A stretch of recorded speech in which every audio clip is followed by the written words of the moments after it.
ښځو حق غواړي، ته د ښځو په حق څه پوهېږي.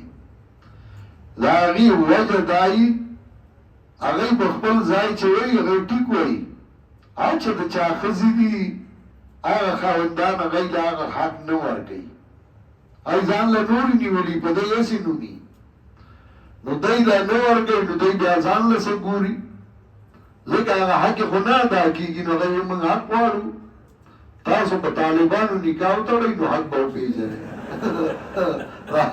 ښځو وګوغواړو میرا جسم میری مرضي، ستا به څه مرضي وایه، حق هغوی څه پېژني.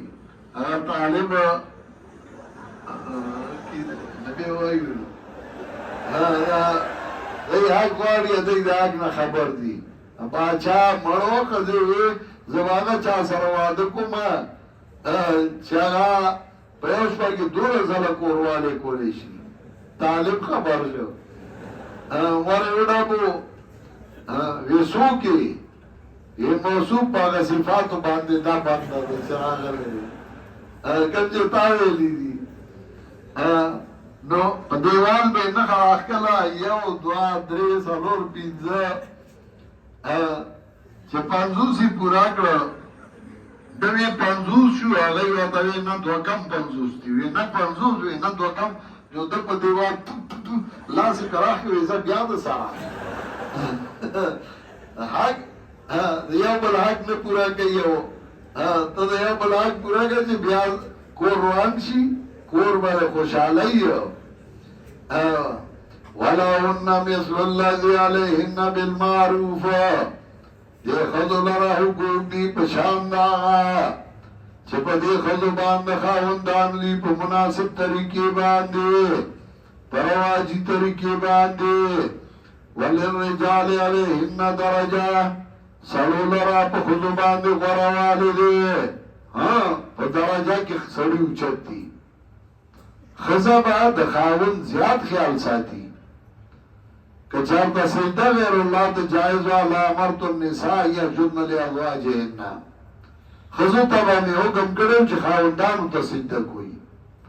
د خاوند حق زیات دی، ښځه به اول د خاوند خیال ساتي، نو خاوند بیا د ښځې خیال به ساتي.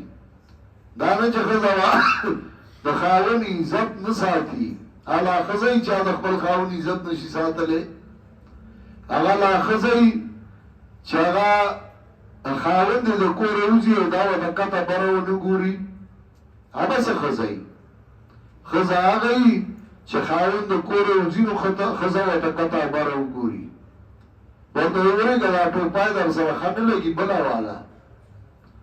خاوند د کوره وځي بوټان اچوي، سپلای اچوي، نو دا ورته وګوري ودرېږه ودرېږه، نو منډه کي نو چې برش ني زر خپله دوپټه راوالي په بوټانو والا ووایي صفای کي چې بدرنګ نه ښکاري. هغه ښځه چې خاوند د کوره وځي ورته یې ودرېږه، زر عطر راوالي، سپری راوالي، وکي پیچې بوی در نه ښځي، هغه ښځه یي. هغه څه ښځه یي چې هغه ځان له د خیرو کوټه کي سات رنګړي، او هغه بیا وایي دا پیشن کوي، نو چې ته یې نه کوې نو بله به یې نه کوي، ځان به صفا نه ساتې، نو نه خپله صفایي کوي نه د خاوند. نو خاوند به ګڼې ته راغلی، د مېلمانه به یې راولي، چې خاوند ته یې وګورې نو د هغه ږیره د خیرو ډکوي، خاوند ته یې وګورې نو یو تړاو به یې په ګریوان کې بله به یې نه یي، نو دا به څه ښځه یي؟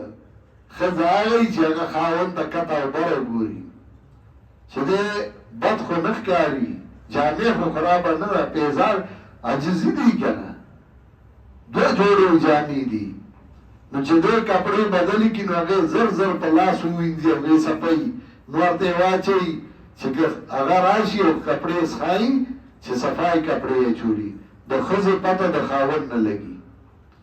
خاوند ته چې وګورې او دې صفا سوترهی سړی وایي د واده ښه ځای کې کړی دی، خیال والا ساتي.